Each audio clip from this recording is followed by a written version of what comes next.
Hello, I'm Bob Wilhelm, and I am an iconographer, that is, I paint pictures, and a hagiographer. I tell stories, sacred pictures and sacred stories both. I'd like to tell you about the icon of Michael the Archangel and how I came to make this icon, to write it, as it is called technically. One writes an icon, one does not paint an icon in the Eastern Christian tradition. And also the symbolism of the angel and why the angel is an important visual image in visual storytelling, icon making. The story begins when my dad was still alive. He was in the last year of his life, and I wanted to give him something that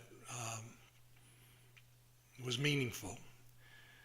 And the last gift that I did give him in that last year was an icon. I chose the icon of Michael for a very specific reason, and that is that Michael is my father's name and my grandfather's name as well. But I wasn't happy with it. It was it was commercial, it was mass produced, and I was not yet writing icons. And he had it for his last year in his bedroom. And when he died, afterwards, my mother returned the icon to me. And it is still in my house. This is the icon. It's sort of an Eastern Catholic version of a Roman Catholic holy card. It is very, very simple. It's done mechanically, reproduced, mounted under plastic, and there is Michael. But I wanted to do something more.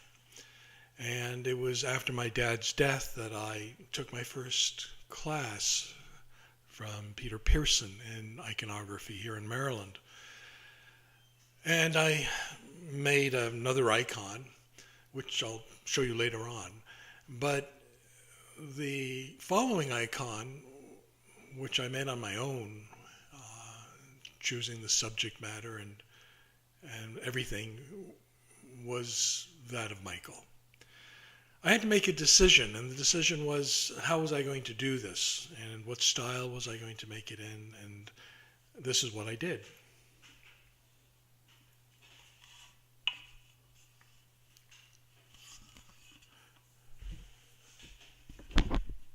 This is the icon of Michael, the Archangel, and it is, the color's a little different from the color on the web page. It's late in the afternoon, it's almost evening, and I'm under artificial light. Some of it's glaring there on the picture, but you still can see it. The colors are more accurate on the page. So I made this as a traditional icon. The symbols in it and the shape and the position and everything are quite in keeping with Eastern Christianity. The difference is that I named the icon with a Hungarian name. There above you see Szent Mihai, which means Saint Michael, Archangel.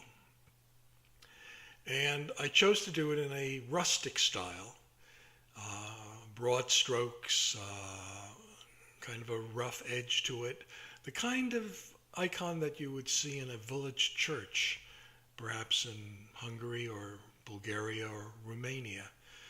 And Romania is where my grandfather was born, also named Michael.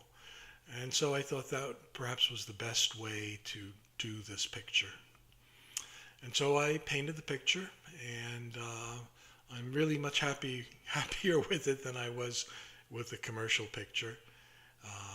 It's in a different style, but it was made with a very specific intention in mind.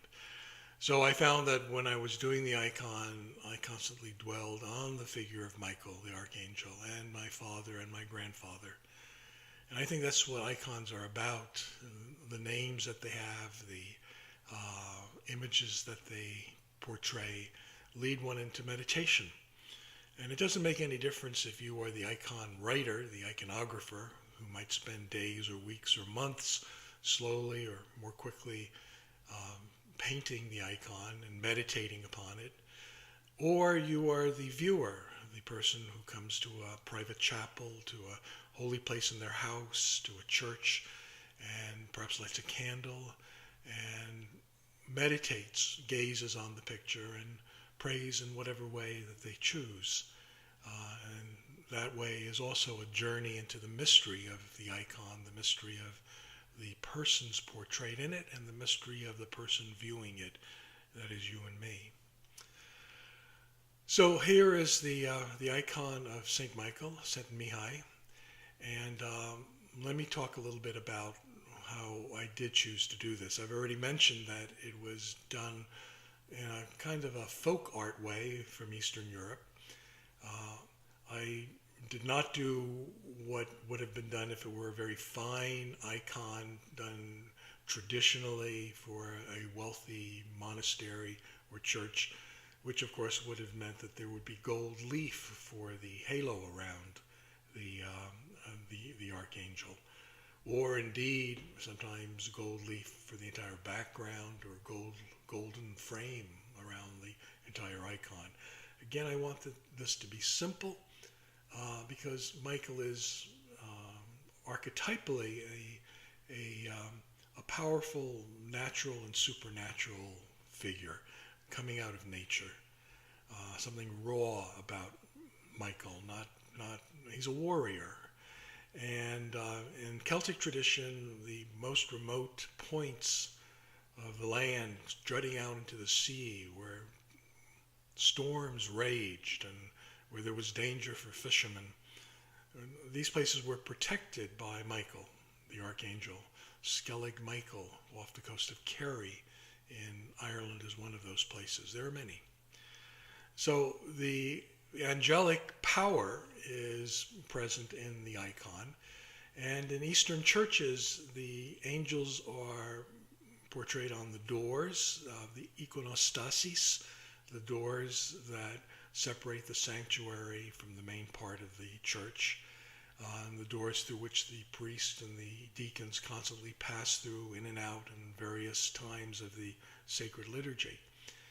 And the angels are there, sometimes on the doors and sometimes on the walls at the very, very edge. And what they do is they represent in the theology, the very traditional and conservative theology of the Orthodox tradition, they represent the deacons who stand guard.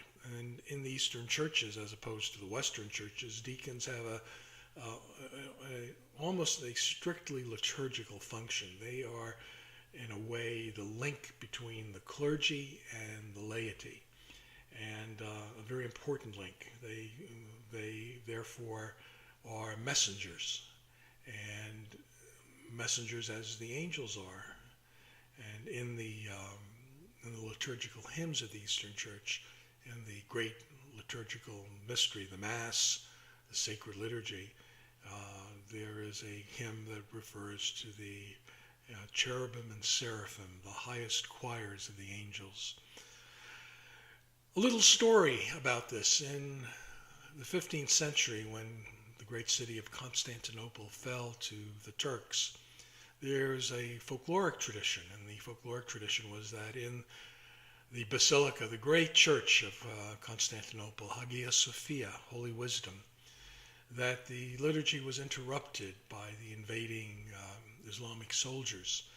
And at that moment, rather than have a sacrilege of the elements of the Eucharist and the sacred liturgy occur, the angels, the angelic hosts that were present, took the mysteries, the bread and the wine and whatever else, the scripture that was there on the altar, and disappeared, flowed into the walls. And they are there still to this day, in the middle of a suspended liturgy that has not been finished now for 1,000 years. Or five or 600 years actually, from the time of the fall of Constantinople. And the rest of the story goes that the time will come, this is sort of apocalyptic, this is part of Christian tradition, even if it's not very realistic politically or historically. The tradition is that when the church is returned to Christendom, that the angels holding the gifts, the cup and the bread, will step out, will emerge from the walls, and the liturgy will be completed. So that story is a little bit about what the figure of Michael the Archangel is. Always a link, a messenger between this world and the other world, a messenger between humans and God, taking on usually a form that is really neither male nor female. Can be interpreted in many ways because they are without gender. They are spiritual beings. So this is my